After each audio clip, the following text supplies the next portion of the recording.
మరియు యెహోవా వాక్కు నాకు ప్రత్యక్షమై ఈలాగు సెలవిచ్చెను, నరపుత్రుడా, శేయీరు పర్వతము వైపు నీ ముఖము త్రిప్పుకొని దానికి మాట ఎత్తి ఈలాగు ప్రవచింపుము.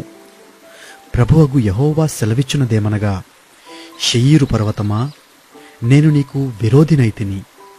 నా హస్తము నీమీద చాపి నిన్ను పాడుగాను నిర్జనముగాను చేసెదను.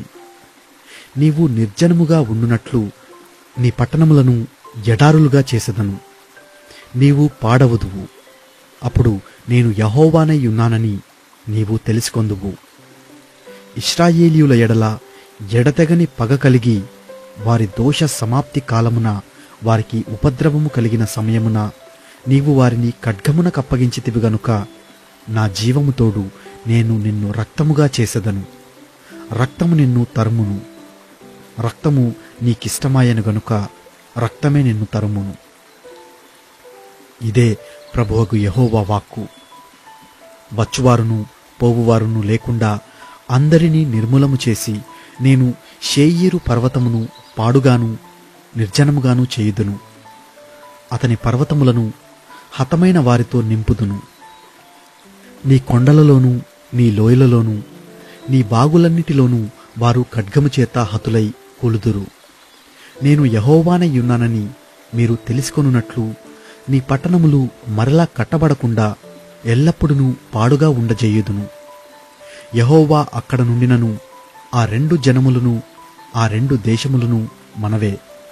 మనము వాటిని స్వాధీనపరచుకొందము రండని నీవనుకొంటివే.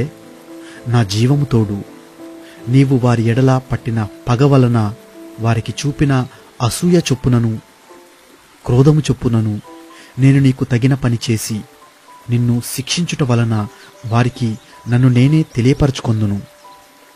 అవి పాడైనవి, మనకు ఆహారముగా అప్పగింపబడినవని నీవు ఇశ్రాయేలీయులు పర్వతములను గురించి పలికిన దూషణ మాటలన్నీయు యెహోవానగు నాకు వినబడినని నీవు తెలుసుకొందువు.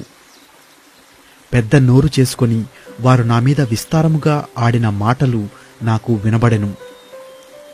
ప్రభువగు యెహోవా సెలవిచ్చున్నదేమనగా, లోకమంతయు సంతోషించునప్పుడు నాశనము నేను నీ మీదికి రప్పించెదను. ఇశ్రాయేలీయుల స్వాస్థ్యము పాడైపోవుట చూచి నీవు సంతోషించితివి గనుక నీకును ఆ ప్రకారముగానే చేసెదను. శేయీరు పర్వతమా, నీవు పాడవుదువు.